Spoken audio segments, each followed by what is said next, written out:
porque si no ya hubiese habido cura para esta enfermedad que es un flagelo, ¿no? Es un flagelo. Hay mucha gente que tiene esta enfermedad, está conviviendo muchos meses con esta enfermedad y uno se entera cuando ya está el diagnóstico muchas veces avanzado. En el año 2000, que yo llegué acá, pues, ¿no? Como médico internista, en el hospital de salud que ustedes ven, en emergencia solamente habían 4 médicos especialistas en emergencia. Uno de la especialidad de medicina, que era el médico internista, un cirujano, un ginecólogo y un pediatra. Hoy por hoy el número ha aumentado. No había lo que es oncología, pero y a medida que iba avanzando, hacia el año 2010 ya hubo médicos oncólogos acá en salud, tal vez un poquito más, y empezamos a ver el incremento de los pacientes oncológicos. Tal vez en el 2000 sí también había, pero los derivan a otro lado.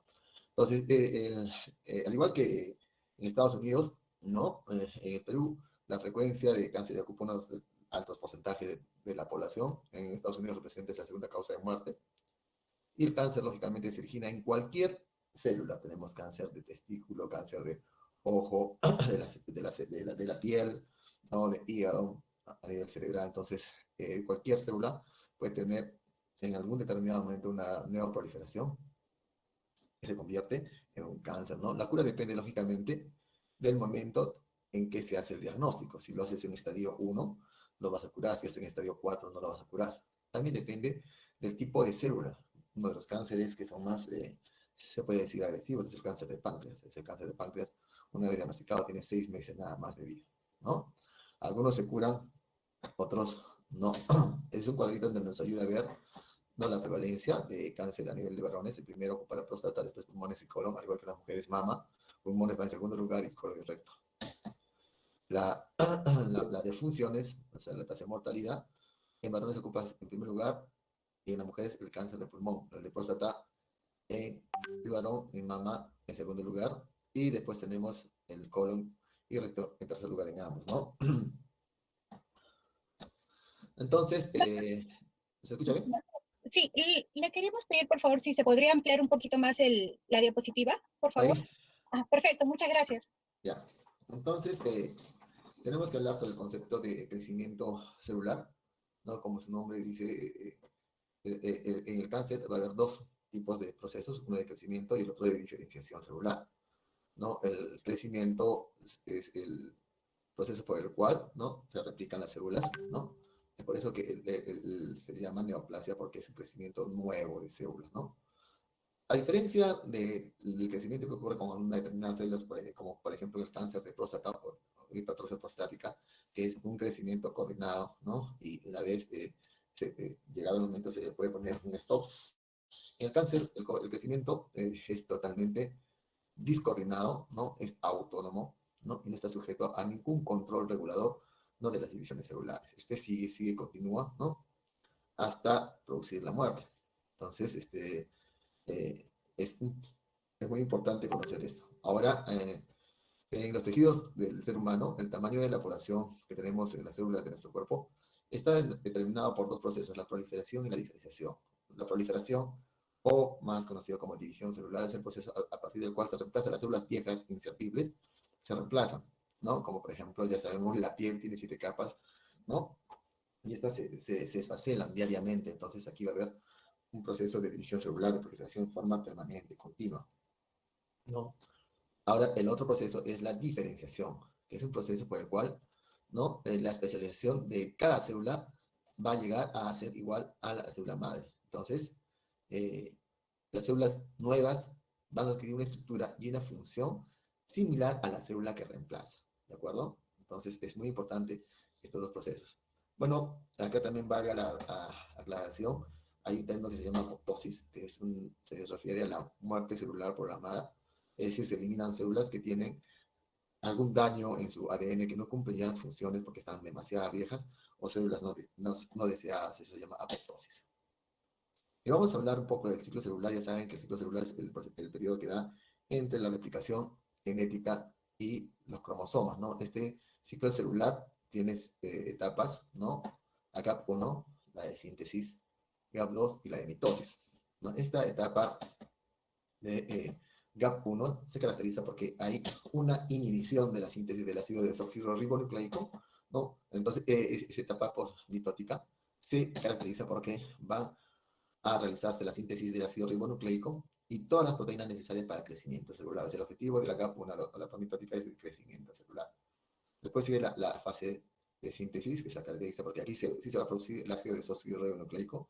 Los cromosomas van a estar ya divididos, ¿no? Para que en esta etapa GAP2, ¿no? Nuevamente es similar a la etapa GAP1, no se va a producir síntesis de ADN, muy por el contrario del ácido ribonucleico, y va a haber una serie de mecanismos preparatorios para que se produzca la mitosis, que es la etapa a través del cual hay la división celular con el mismo número de cromosomas para cada célula hija.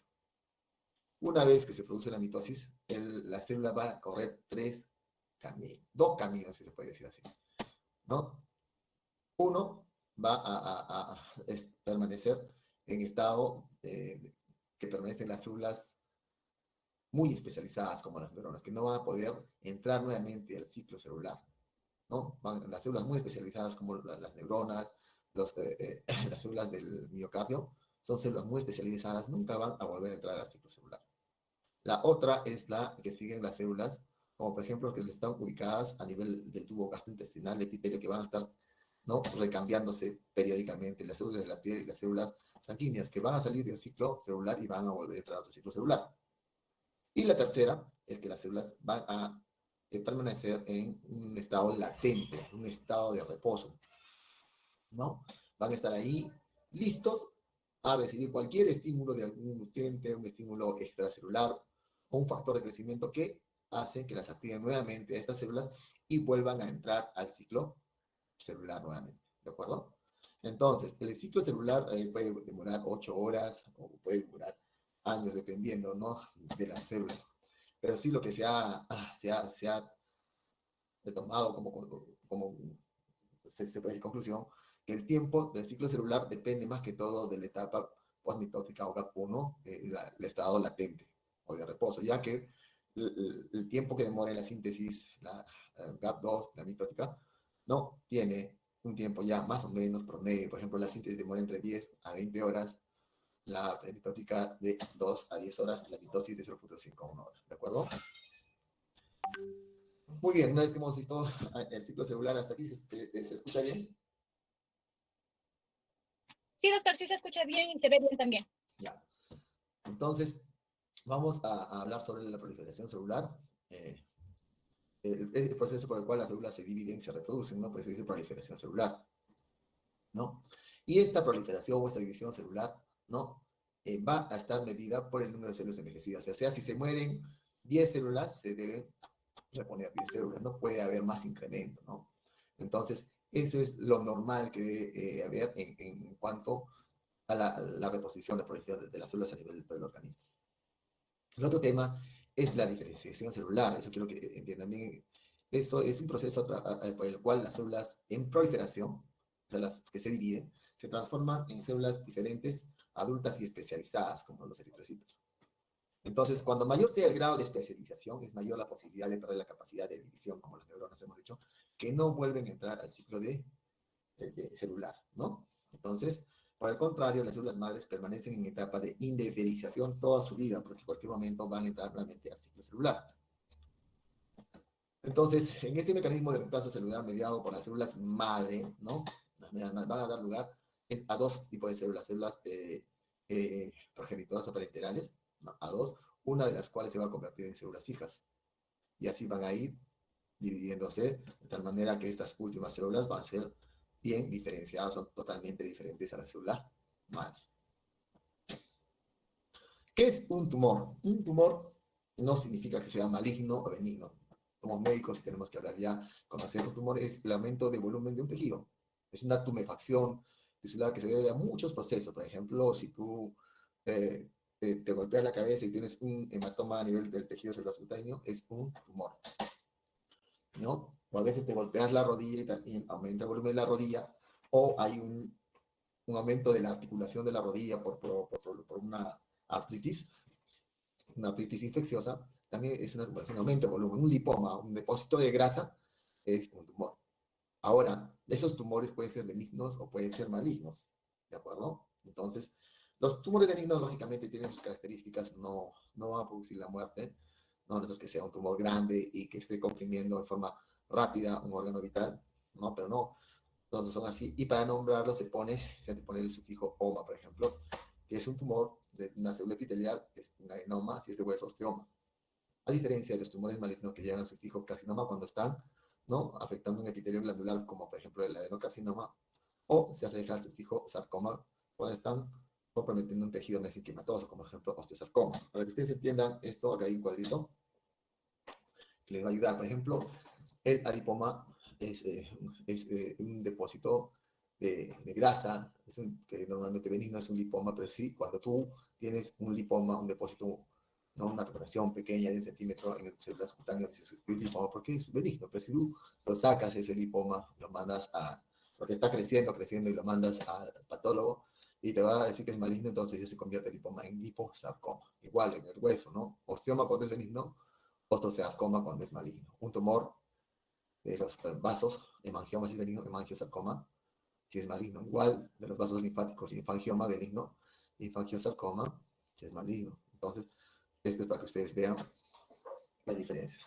Ahora, el tumor benigno se caracteriza porque tiene células bien diferenciadas, ¿no? Se agrupa como una masa única y se caracteriza por tener un crecimiento lento, el cual puede revertirse y o detenerse ese crecimiento.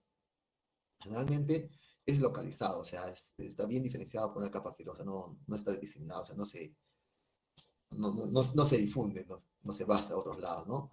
Y no provoca la muerte del tejido benigno, a no ser que, como le decías, sea un crecimiento rápido, ¿no?, y esté comprimiendo un órgano vital. A diferencia, el tumor maligno está formado por células menos diferenciadas, o sea que son totalmente diferentes a las células madre, ¿no? Tiene la capacidad de realizar metástasis de esa distancia cuando es vía hematógeno linfática o por contigüidad también, ¿no?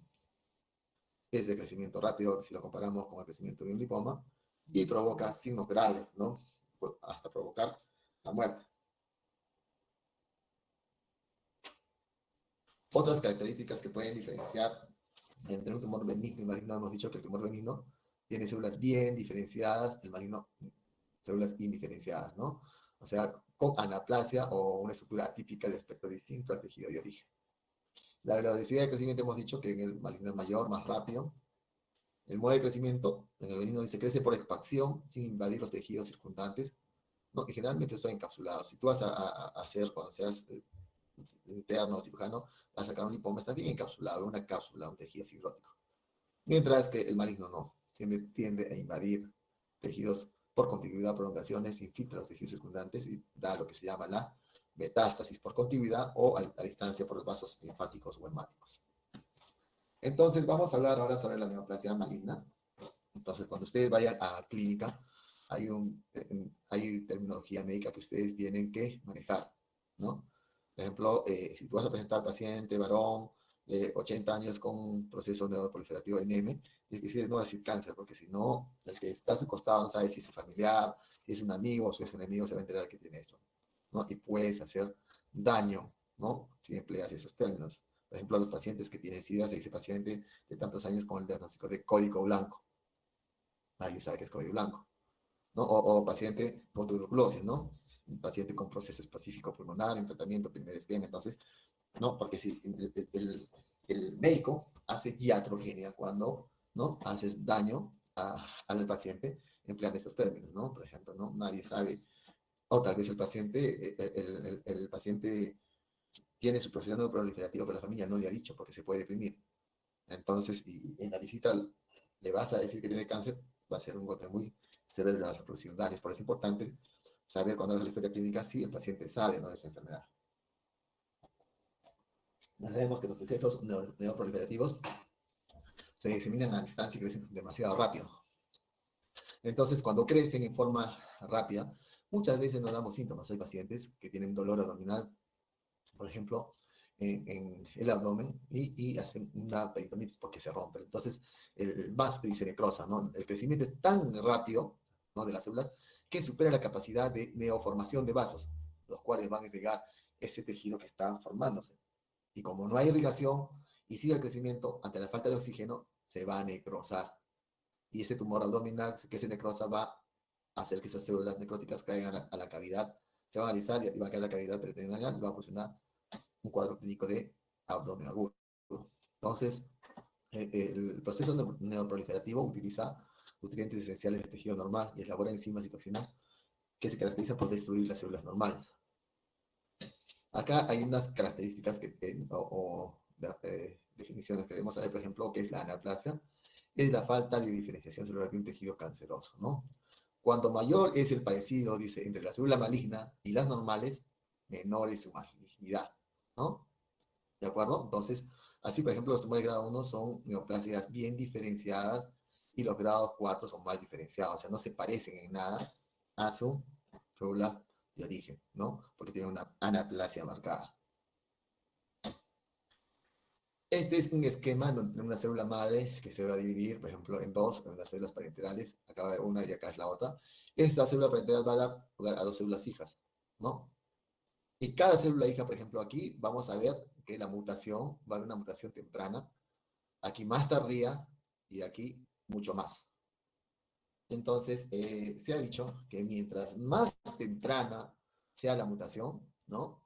Más diferenciado o mal diferenciado van a estar las células hijas. Esta célula es redondita verde, y acá esta célula está cuadrada, naranja, totalmente diferente. Es totalmente indiferenciada. ¿Por qué? Porque su mutación ha sido proximal. O sea, mientras más proximal, ¿no? Las células van a ser más malignas. Que mientras si es más distal, como en este caso, van a ser neoplasias, son neoplasias pero menos malignas, ¿no? O sea, van a dar tiempo al que puedan curarse o alargar el tiempo de vida. ¿No? Es por eso que ven acá la célula madre verde, la parenteral verde y redonda, y acá ha salido la mutación a este nivel y las células neoplásicas son bien diferenciadas porque se parecen, aunque han cambiado un poquito de color, ¿no? ¿De acuerdo? ¿Está claro esto? Entonces, para que ustedes entiendan el término de diferenciada, me permití hacer este esquema, donde, por ejemplo, tenemos unas células de un hepatocito, o de tú quieras, de páncreas, lo que tú quieras, pero aquí tú ves que son unas células cuadradas de color verde. Para este lado, no hay proceso neoproliferativo que está haciendo cambiar ya de color y ya de forma, ¿no? Si bien acá era cuadrada, acá son rectangulares y más claras. Entonces, a diferencia del otro extremo, en donde hay una neoproliferación, en donde las células al final ya son totalmente diferentes a las células madre, a las células de origen. No son estrelladas y de otro color. Entonces, cuando las células neoplásicas se parecen a las células de origen, se llama que están bien diferenciadas, son menos malignas que si comparamos con estas que son diferentes, que están mal diferenciadas, que son mucho más malignas. Arriba también el equivalente a estas indiferenciadas o mal diferenciadas o muy indiferenciadas, son malignos, ¿no? O lo que acabamos de decir, ¿no? Poco diferenciado o bien diferenciado, que son menos malignas, ¿de acuerdo? Se parecen más a las células de origen. Este es un ejemplo de eso. Normalmente este es una endoscopía donde vemos el esófago. Todo esto es esófago. Y hay dos colores, uno medio pálido y uno más hiperémico. Este tejido hiperémico no se debería ver aquí en el esófago. Este es un tejido que debería estar adentro, en el estómago. Este tejido de aquí es un tejido plano, estratificado, escamoso. Entonces, ¿qué es lo que sucede? Cuando este esfínter esofágico inferior del esófago funciona mal, ¿no? Va a haber muchas veces reflujo, ¿no? Y va a retroceder el contenido del estómago que tiene un pH diferente, ¿no? Mucho más bajo que el que tiene aquí o el que está acostumbrado a soportar el esófago. Entonces, se produce, ¿no? Que el epitelio que normalmente hay en el estómago, que es un epitelio cilíndrico, vamos a encontrarlo aquí en el esófago, ¿no? Entonces, a eso se llama esófago de Barrett.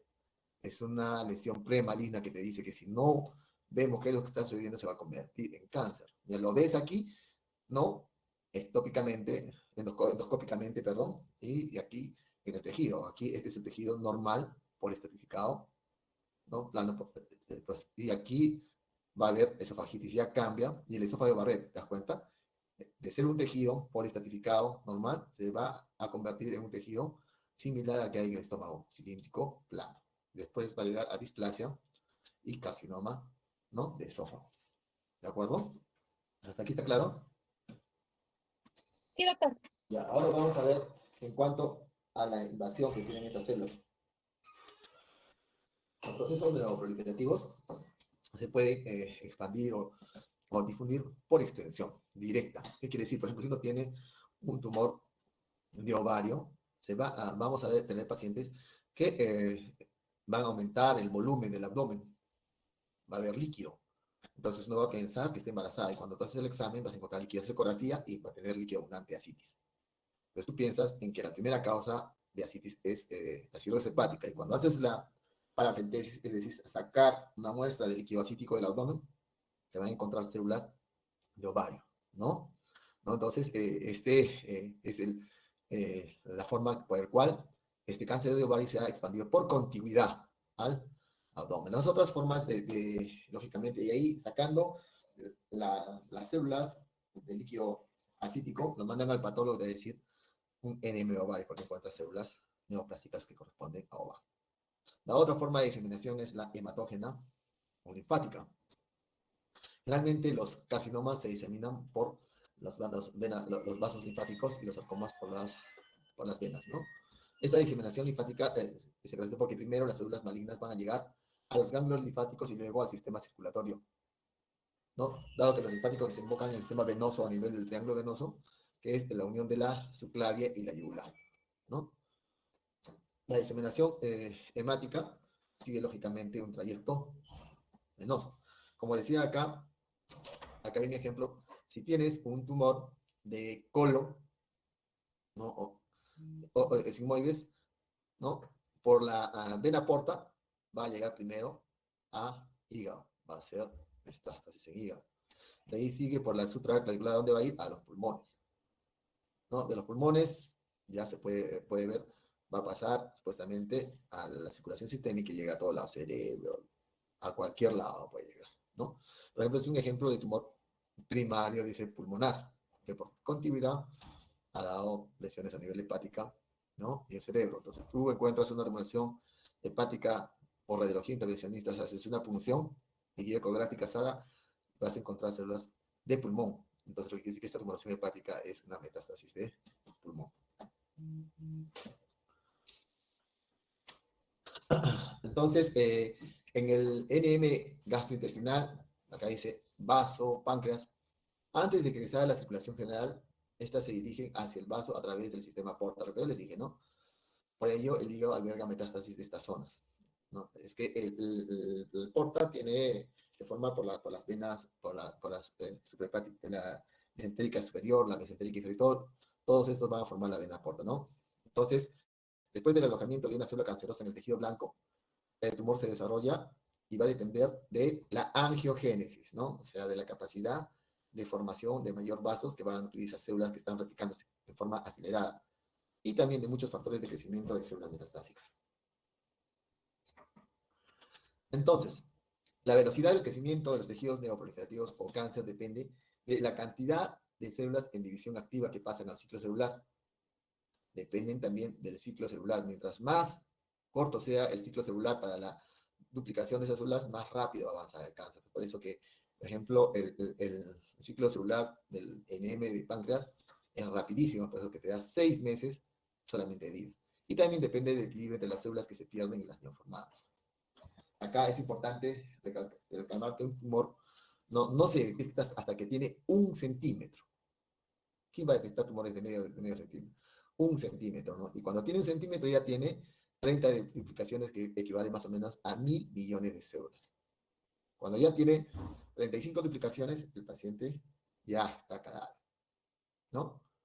¿Y quién tiene, pues, quién puede detectar una tumoración? Las mujeres, cuando se hacen el examen de mama, pueden detectarse tumoraciones de 1 centímetro. Cuando hay 1 centímetro ya es, entonces hay exámenes que te ayudan en el screening, ¿no? La mamografía, la ecografía. Este es un esquema que te dice cuando el paciente tiene 30 duplicaciones, tiene 1 centímetro. Y cuando tiene 35, mira, tiene 4 centímetros, eso quiere decir que el paciente para esto ya ha sido ha tenido metástasis y ya no hay nada que hacer. En cuanto a la etiología del cáncer, hay mucho todavía, mucho por estudiar, ¿no? Al igual que el SIDA, es uno de los azotes de la humanidad. El oncólogo lo único que hace es hacer estadiaje de los pacientes de cáncer, dar el tratamiento lo más rápido posible, con el único objetivo de, si es estadio 1, no poder curar. Si es estadio 3, 4, lo único que tienes es prolongar la vida y dar calidad de vida. Lamentablemente es una de las profesiones, ¿no? Y es bien difícil el manejo de estos pacientes, porque tú vas a ver a tus pacientes que están en estadio 3 o en estadio 2 y cómo avanzan la enfermedad, y cada vez se deterioran en tu delante, ¿no? Un paciente que inicia con cáncer no pasa de 5 años, ¿no? Y peor si no tiene tratamiento. Entonces, las causas del cáncer pueden ser de origen molecular, ¿no? Quiere decir que está al interior de los genes de cada célula, o tienen que ver muchas veces con agentes externos, ¿no? Que se relacionan con el cáncer, por ejemplo, medio ambiente, la herencia, edad. Si hablamos del cáncer, ¿no? A nivel de origen molecular, tenemos que hablar de que el cáncer se da por lesiones a nivel de los genes, o sea, hay mutaciones genéticas, o sea, hay una teoría de oncogénesis, ¿no? Del cáncer que va a tener como consecuencia alteraciones fisiológicas que transforman a la célula cancerosa, que la van a hacer, ¿no? Que crezca demasiado rápido. Entonces, el crecimiento celular normal de los tejidos está controlado por protooncogenes, que son promotores del crecimiento, y por los antioncogenes que suprimen el crecimiento. Entonces, en condiciones normales, el crecimiento celular se controla por factores genéticos, y las células pueden ser malignas, que son malignas, son eliminadas, y los genes por los genes supresores tumorales. La oncogénesis es un proceso genético por el cual las células normales se transforman en malignas. Esto se relaciona con mutaciones de los genes reguladores del crecimiento normal. Entonces, el crecimiento y la replicación celular está controlada por oncogenes. ¿Qué va a suceder? Los protooncogenes promueven el crecimiento. Van a intervenir los genes supresores tumorales. Si hay una célula que está mala, que está creciendo, la va a exprimir. Y también por los genes que controlan la muerte celular programada o apoptosis, ¿no? Que es una muerte de células que no sirven. Y la génesis, que regula la reparación del DNA. ¿Hasta aquí se escucha bien, jóvenes? Sí, doctor. Ya, denme un minuto, por favor, porque... Denme un minuto.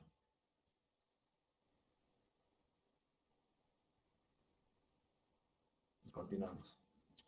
Este es un esquema ¿no? En donde una célula normal está siendo estimulada por agentes cancerígenos, oncogenéticos, que van a hacer que se dañe el ácido desoxirribonucleico, donde se lleva toda la carga genética, ¿no? Entonces, cuando hay ese daño, ¿no? Va a haber una reparación de este ADN. Si se logra, lógicamente, la reparación, la célula va a continuar su replicación como célula normal, ¿no? Pero si no, si va a fallar esta reparación de ADN, ¿no? Se va a convertir en una célula que va a estar lista a seguir el proceso de activación de los oncogentes promotores de crecimiento. Se van a desactivar los genes supresores de tumor, porque normalmente estos genes, cuando tienes esa célula mala, la suprimen, ¿no? Y también vamos a tener que la alteración de los genes que controlan la apoptosis no se va a dar, porque esta célula mala debe tener una muerte programada, y no va a ser así, va a seguir. Entonces va a haber problemas de diferenciación y crecimiento celular, ¿no? Que van a dar lugar a la neoplasia maligna. Hay factores ambientales, ¿no? Hay factores ambientales que tienen que ver y que tenemos que tener en cuenta. Por ejemplo, el cáncer de mama es uno de los cánceres que se heredan, ¿no? Miren, acá, si tú tienes un familiar que ha tenido cáncer de mama, tienes 10% de tener. Si tienes 2, 15. Si tienes 3 familiares, tienes 30% de tener cáncer de mama. Si tienes más de 65 años, eres mujer y has tenido un familiar con cáncer de mama, tienes 50%. Es muy importante esto, ¿no? Y esto sería bueno que lo difundan las mujeres. No es posible, yo conocí hace 8 años, 10 años, una familia en donde la hija mayor tenía cáncer de mama. No, yo les dejé de ver porque son amigos de barrio, y después de 7 años me enteré que había muerto la segunda hermana por cáncer de mama, y la tercera también tenía cáncer de mama. Entonces, esto se debe difundir, ¿no? Así como se debe difundir, por ejemplo, el masaje, el autoexamen de mama que tienen las mujeres, se debe difundir que si hay una mujer en la familia que tiene cáncer de mama, las primas, las hermanas, ¿no? Corren riesgo. Hablando de cáncer de mama, hay unos oncogenes que son el BICRA1 y el BICRA2, que son genes supresores de células malignas para el cáncer de mama. Pero cuando estos oncogenes están mutados, no van a trabajar de tal manera que van a poder, supuestamente, hacer cáncer de mama. Es lo que se conoció con una artista de cine que encontraron estos oncogenes BICRA1, BICRA2 mutados y tuvo que hacerse la extirpación de la mama. También estos también tienen que ver con la predisposición al cáncer de ovario. No sé si el BICRA1 o si está mutado tiene el 10 al 20%, perdón, el 2 y el 1 tiene el 47% si está mutado desde el cáncer de ovario. ¿Está claro hasta aquí? Sí, doctor. ¿Las hormonas tienen que ver? Sí, tienen que ver, ¿no? Muchas mujeres que están empezando la etapa menopáusica o están en el climaterio justamente, ¿no? Van a tener sintomatología de la menopausia, van a tener dolor de cabeza, cambios bruscos de ánimo, ¿no? Están alegres, después van a estar tristes, con la vida emocional, lloran de cualquier cosa. Entonces le preguntas, ¿qué tal? Sí, no, ya se me está retirando, ya se me retiró hace un año, ¿no? Entonces, aquí el ovario deja de trabajar, no produce la suficiente cantidad de hormonas necesarias para ese organismo y tiene ya pues sintomatología climateria. Entonces se le dice a la paciente que vaya al ginecólogo, ¿para qué? Que es el especialista, para que le haga examen ginecológico y también de mamas para ver si no tiene ningún signo o síntoma de un posible tumor, cáncer. Porque si tú le das a esa paciente hormonas de reemplazo, ¿qué va a pasar si tiene un cáncer de ovario, de mama y oculto? Va a ser que se exacerbe. Porque eso se ha demostrado que las hormonas tienen que ver, ¿no?, con el cáncer de mama, de ovario, de útero, también de próstata y testículo.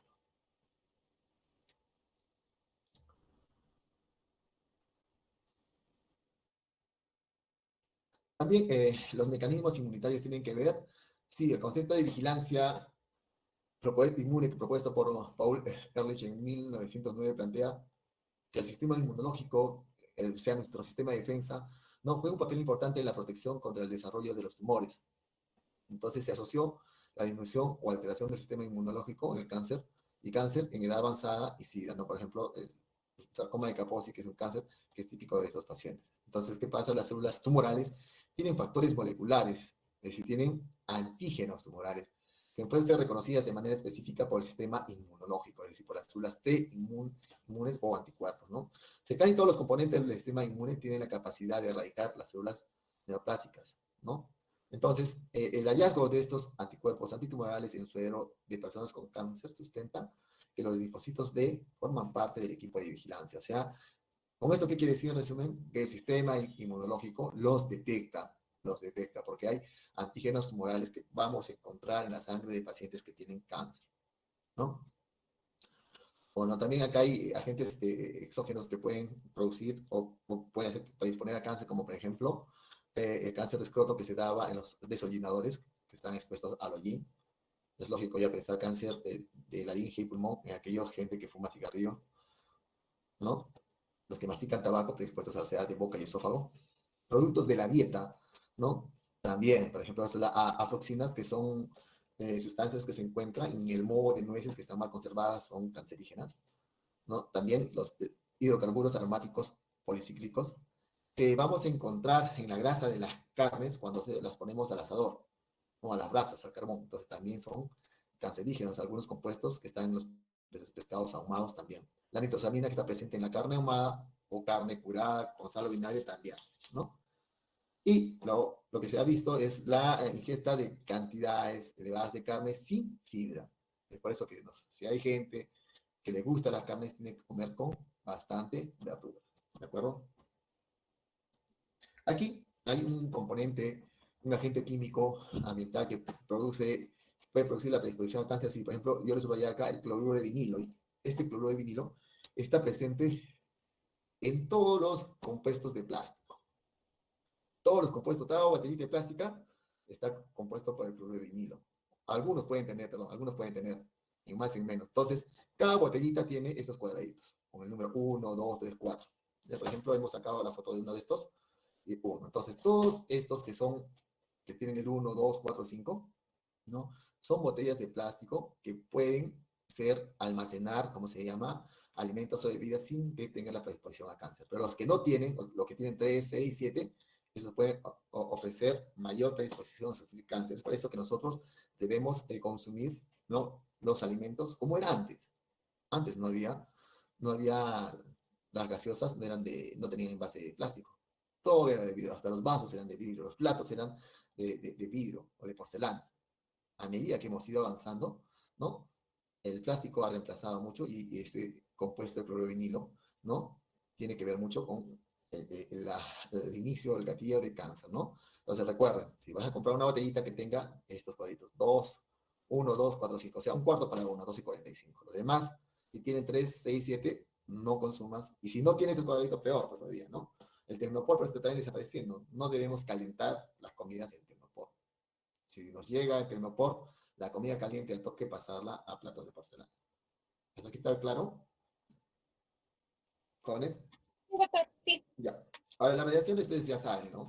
Ya saben que la gente que está expuesta al sol no tiene mayor riesgo de cáncer de piel y leucemia, ¿no? Son radiaciones ultravioletas las que está en contacto con la piel y que va a producir cambios a nivel del ADN de las células de la piel. También eso se ha demostrado, por ejemplo, con la radiación que se tuvo en la Segunda Guerra Mundial, con la bomba atómica que estalló en Japón. Esa gente tiene bastante predisposición a seguir teniendo a leucemia, ¿no? Entonces depende de muchos factores, de la dosis de radiación, del sexo de la persona, de la edad, etc. Hay algunos virus que son considerados capaces de inducir al cáncer, sí, ¿no? Por ejemplo, tenemos el virus de Epstein-Barr, que se ha relacionado como precursor, gatilleo, inductor, el linfoma de Burkitt, el cáncer de nasofaringio, de la célula B en pacientes con SIDA y algunos casos de linfoma de Hodgkin. El virus de hepatitis B produce cirrosis, también puede producir cáncer. El virus humano 8 está relacionado con el sarcoma de Kaposi, que es un cáncer que se da en pacientes que tienen SIDA. El virus del papiloma humano, que actualmente niñas creo que menos de 14 años están siendo vacunadas. ¿Por qué? Porque el papiloma humano 1, 2, 3 son responsables del papiloma escamoso benigno, o sea, la verruga, pero el 17 y 18 sí pueden producir un cáncer espinocelular de cuello uterino y la región perineal. Por eso que se está dando, ¿no? Está vacunando a las jóvenes menos de 14 años con el papiloma humano, porque se ha demostrado que estos virus pueden tener bastante que ver con esto. Ahora, vamos a hablar ahora sobre las manifestaciones clínicas del cáncer. El cáncer altera la integridad celular, ¿no?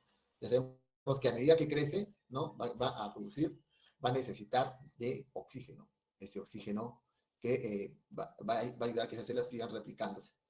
Para eso va a necesitar de la formación de nuevos vasos. Como esos nuevos vasos no van al ritmo tan acelerado del crecimiento celular, se van a erosionar, se van a ulcerar, ¿no?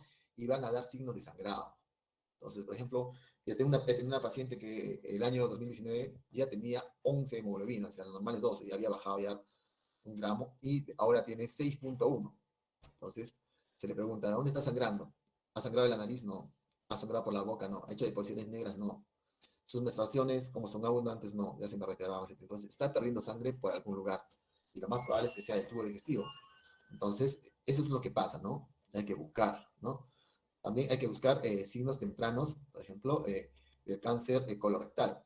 Se pide en esos pacientes que tienen anemia, hay que pedirles, ¿no?, el examen de Tevenon o benzidina en heces.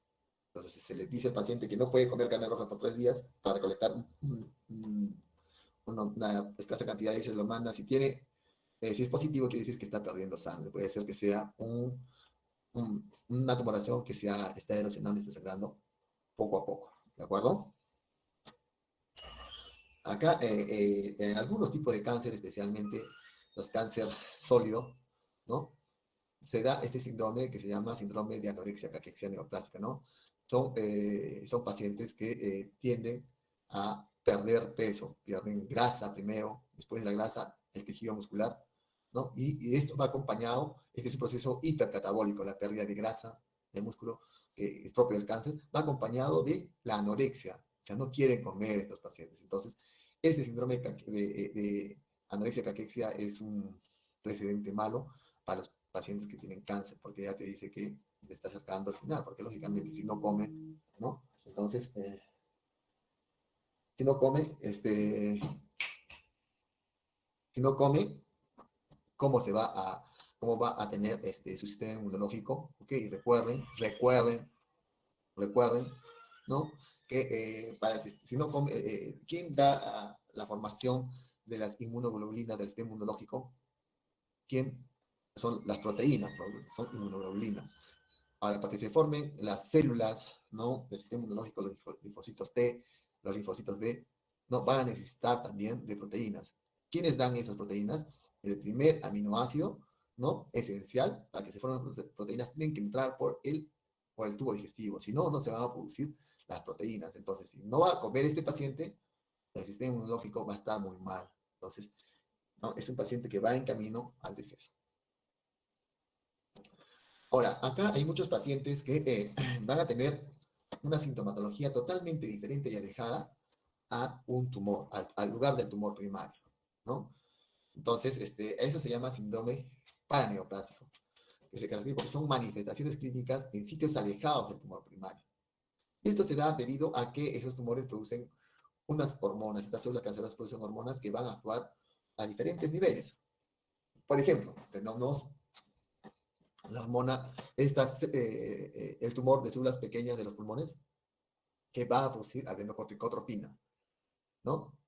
Esta adenocorticotropina va a actuar a nivel de las glándulas suprarrenales, produciendo muchos glucocorticoides que van a traer como consecuencia Cushing. O sea, si hay pacientes que tienen Cushing, no hay que estudiar, porque probablemente sea un síndrome paraneoplásico de un tumor de células pequeñas pulmonares. Otro ejemplo, por decir, lo que hemos estudiado la clase pasada, ¿no? Hay pacientes que tienen trombosis venosa profunda. Y si tú revisas, por ejemplo, la triada que tenemos para la trombosis venosa profunda, el paciente no va a tener ninguno de los factores. Puede ser que sea un tumor de pulmón o de páncreas que está produciendo factores procoagulantes, ¿no? Y que ha producido la trombosis venosa profunda. Otro ejemplo tenemos, por ejemplo, el síndrome de Ayton-Lambert o miastenia gravis, ¿no? Que se da por la producción de anticuerpos contra las estructuras de las placas terminales motoras, ¿no?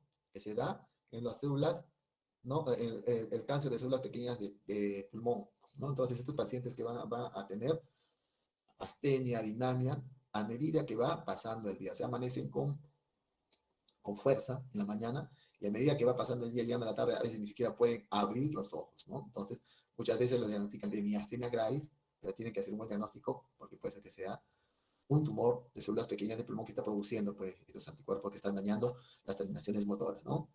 Igual también la acantosis nigricans que se da en el cáncer gástrico. Para hacer el diagnóstico de un proceso neuroproliferativo, ¿no? Tú te vas a ir dando cuenta que tienes que tener el estudio citológico de anatomía patológica, hay que diagnosticarlo, tienes que mandar la pieza al patólogo y te decir, esta pieza que me estás trayendo de ovario, si es un cáncer de ovario, no es un tumor benigno de ovario. No, estas células que hemos encontrado en esta tumoración de ovario corresponden, por ejemplo, a pulmón. Entonces, es una metástasis. Entonces, tienes que sacar por la anatomía patológica el tipo de célula, ¿no? Entonces, hay diferentes, por ejemplo, el Papa Nicolau, que es un estudio, ¿no? Que se hace al evaluar en las mujeres que están en edad fértil, que ya han tenido relaciones sexuales, se mete una pequeña espátula y se saca moco del cuello uterino y se manda al patólogo. Ahí se detectan si es que el paciente tiene algún tipo de alteración de las células, si hay anaplasia, metaplasia, ¿no? O si ya tiene cáncer. Es por eso que debe hacerse Papa Nicolau anual. Si este año te salió bien, normal. El próximo año te salió alterado, que está iniciando ese cáncer, tienes tiempo para curar ese problema.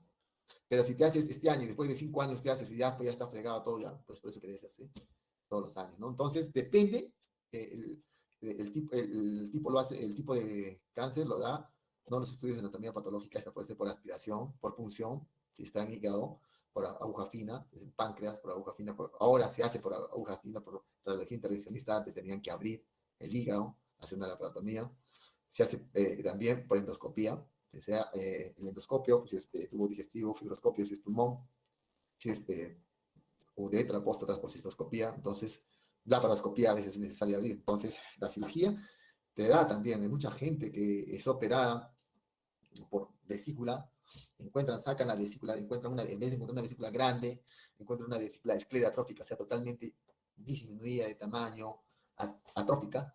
Esas vesículas hay que tener mucho cuidado porque las mandan a anatomía patológica y a veces puede ser que sea cáncer. Entonces es necesario para el diagnóstico sacar estudio de la muestra. Ahora, los marcadores tumorales son antígenos que se expresan en la superficie de las células tumorales y son liberadas por células normales, ¿no? En presencia de tumor. Entonces, ¿qué es lo que pasa? Normalmente hay pacientes que se hacen el estudio del caso que les mencioné, ese paciente que tiene anemia. Le tiene que hacer un estudio de endoscopía digestiva alta y endoscopía digestiva baja, es una colonoscopía, para buscar la causa de la hemorragia, que probablemente sea un NM. Si no encuentras nada en la endoscopía digestiva alta y en la baja, hay que hacer un estudio de intestino medio, o sea, una cápsula endoscópica, porque no se evalúa el intestino delgado. ¿Cuánto mide el intestino delgado? 7 metros. No hay ningún endoscopio que mida 7 metros. Por eso se ha diseñado la cápsula endoscópica, se traga el paciente una vez el intestino limpio y toma una serie de fotografías que puede decidirse si es que hay algún tumor allí, ¿no? Pero hay mucha gente que no quiere hacerse, entonces en ese tipo se puede dar lugar, se puede hacer el diagnóstico, se puede sospechar solicitando los marcadores tumorales, que son antígenos de las células, ¿no? Entonces, también para qué sirven esos marcadores tumorales, una vez diagnosticado, por ejemplo, un cáncer de hígado, la alfa-fetoproteína va a estar elevada, o cáncer de colon, el CA va a estar elevado, entonces le das la quimioterapia y esos marcadores van a disminuir. Entonces termina la primera fase y estos marcadores van a seguir controlados por el oncólogo. Si ves que van subiendo, ya te dice que algo está mal, que nuevamente ese tumor está volviendo a crecer de forma rápida, ¿no? Entonces, ¿qué tienes que hacer? Pedir tomografías para ver qué es lo que está pasando, ¿no? Si hay alguna una imagen de metástasis en el hígado, en el pulmón. Entonces, los marcadores tumorales sirven para hacer el seguimiento de tratamiento, si va bien o va mal, y también nos ayuda para el pronóstico. Si tenemos pacientes que están dando la primera fase, segunda fase de quimioterapia y sigue aumentándose en forma cada vez mayor, entonces ya te dice que el pronóstico no es bueno. Aquí tenemos algunos marcadores, como por ejemplo la alfa-fetoproteína que se encuentra en el cáncer de hígado, el CA15-3 en tumor de hígado y pulmones, el CA27-9, ¿no? En mama, el CA en colon, páncreas, pulmón. Tenemos la calcitonina en el cáncer de tiroides, el PSA, el de próstata, CA125 de ovario, CA19 en páncreas y colon, etc. Entonces nos ayudan a eso. Y por último, el estadiaje, que es a través del sistema TNT, donde T son las características que tiene el tumor, N las características que tiene los ganglios que se encuentran, y si es que hay metástasis. Por ejemplo, TX0 cuando el tumor no puede elevarse en forma correcta, ¿no? TX0 no hay evidencia de tumor primario, el TIS es un carcinoma in situ, y T de 1 a 4 pues, se ve de acuerdo al incremento de tamaño del tumor. El N, que son los ganglios, ¿no? NX, cuando los ganglios linfáticos regionales pueden evaluarse de manera apropiada. N0 no hay evidencia de metástasis en los ganglios linfáticos regionales. Y N de 1 a 3, ¿no? Se va a catalogar de acuerdo al compromiso creciente de los ganglios comprometidos con signos de neoplasia. Y metástasis M, MX no evaluada, N0 no hay evidencia de metástasis alejada y M1 metástasis alejada en sitios específicos. ¿Cómo eso puede hacerse? El estadiaje. Bueno, hasta aquí llegamos con esta clase de fisiopatología de los procesos neoproliferativos. Como ven, son bastantes los factores que debemos tomar en cuenta. No se olviden de este